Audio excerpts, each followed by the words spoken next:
Alright, so now that we know how to add and subtract polynomials, we're going to work on multiplying polynomials. So I'm going to walk you through a couple steps. We'll have to review first how to multiply with variables, and then we'll be able to do the multiplication with no problem. So today we'll be learning how to multiply different types of polynomials.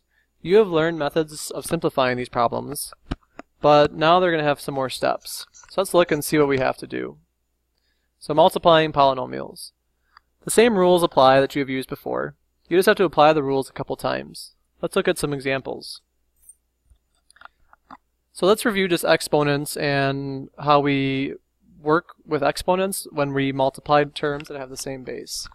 So let's review expanding and just see where those numbers come from. So if I expanded 4 to the 5th, 4 to the 5th means I write 4 times 4 times 4 times 4 times 4.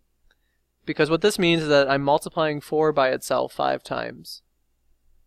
So I can count these together, and really 4 to the 5th just stays as 4 to the 5th. You could actually calculate that on your calculator, but for my purposes I just want you to understand what 4 to the 5th actually means. Here, this is 3 to the 3rd, so that means I'm multiplying 3 times itself 3 times. So 3 to the 3rd, that one I can do in my head pretty quick, it's 27. 2 to the 3rd means 2 times 2 times 2, and then 2 squared means 2 times 2. So altogether, when I multiply these, I can have 2 to the 5th. If you notice, what did I do with the exponents? All you really had to do with the exponents was add them, because 3 plus 2 is 5. And then 2 to the 5th, if you actually calculate that, should give you 32. So either way, if you type that into your calculator or that into the calculator, you'll get the same answer. So let's try expanding this guy. 4 squared is 4 times 4. And then 4 to the 4th is 4 times 4 times 4 times 4. So altogether here, I've got 6 4s, so it's 4 to the 6th. And then you can type that on your calculator and see what you get. So we can apply this to variables. With variables, when you multiply, you're going to be adding the exponents based on the pattern that we're seeing here with these exponents. But I'm going to expand it to show you why. So if I have x to the 3rd, that's x times x times x 3 times. And then x to the 4th is x 4 times. So altogether here I get x to the 7th. So when you multiply, you add the exponents to get x to the 7th. For this problem, the exponent is only on the x. So this means that there's 1, 2, and then 2 x's. That's 2x squared right there. Then times 4, and then 4 x's.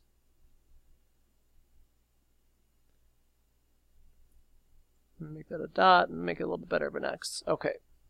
So now when I multiply, I'm going to multiply like normal. 2 times 4 is 8. And then now I just count up my x's.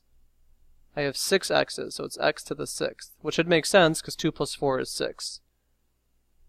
So we just need to do a quick review because it's going to come up when we start working with polynomials and multiplication.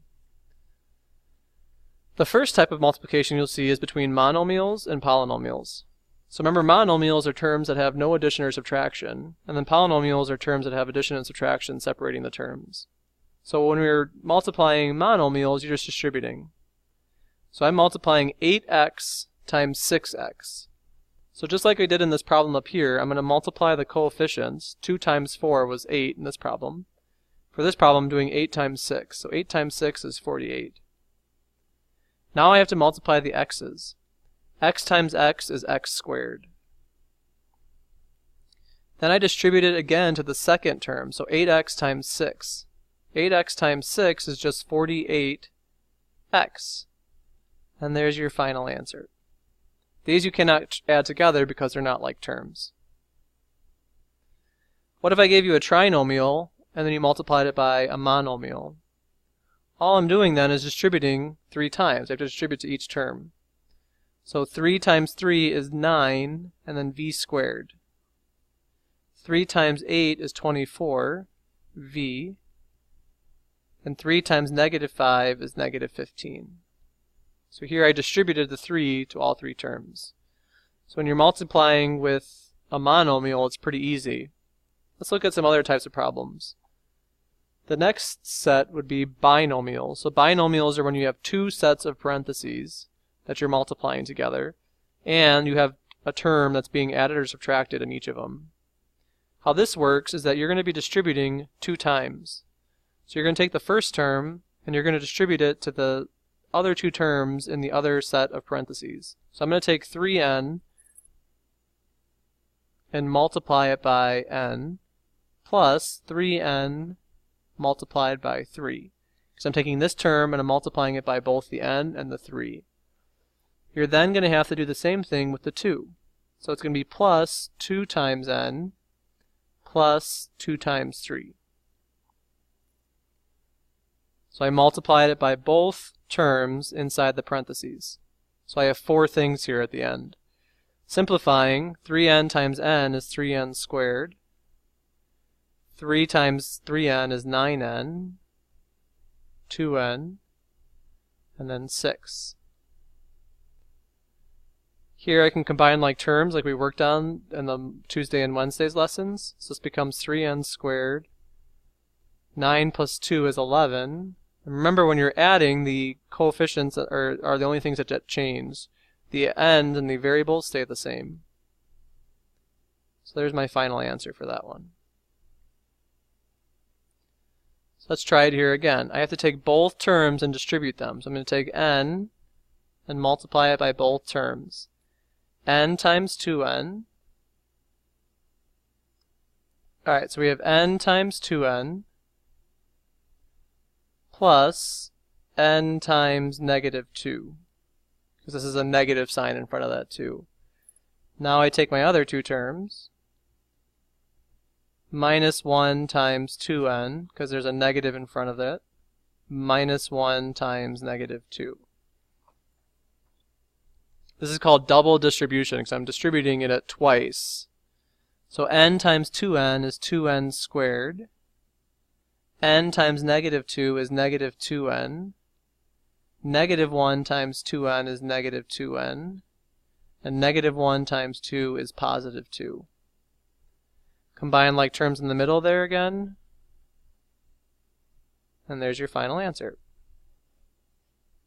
So with binomials, you're just doing this process twice because there's 2 terms that you have to distribute to the other 2 terms.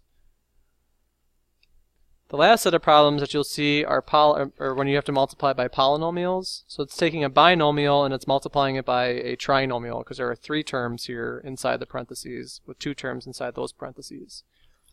So same idea, I'm going to distribute the first term to every term inside the parentheses.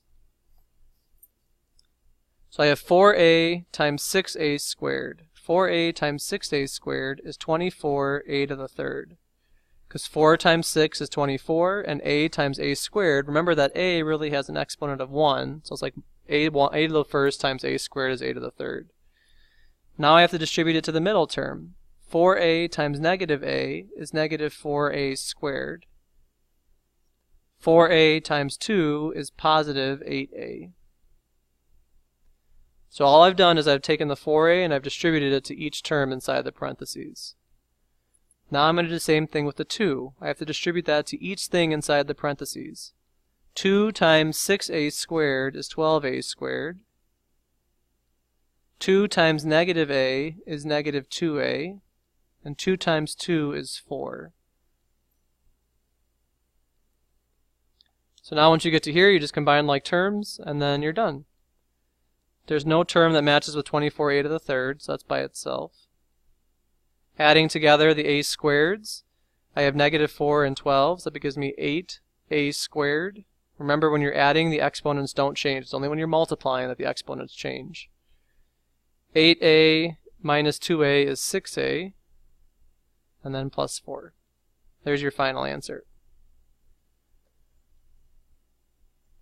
Draw a little bit of line there so I can separate my problems. Let's try the next set. Same process. Try pausing the video right now and do this without me, and then check and see if you got it right. So I'm going to distribute the first term to the 3 terms in the other set of parentheses. So 7k times k squared is 7k to the third. Remember, there's an exponent of 1 on that k. 7k times negative 2k is negative 14k squared. And 7k times 7 is 49k. Now I'm going to do the other term to each of the three terms. Negative 3 times k squared is negative 3k squared. Negative 3 times negative 2k is positive 6k. And negative 3 times 7 is negative 21. At this point, you can combine like terms. There's no other k to the third term, so that one's by itself. Negative 14k squared and negative 3k squared combines gives me negative 17k squared. 49k and another 6k is 55k. And then 21, the minus, does not have any other like terms. So multiplying polynomials, you just have to remember that when you multiply variables, you add the exponents. And then you just combine like terms once you distribute to the appropriate terms. Try the practice problems. You need to do at least 5 from each section to show me that you've got this down.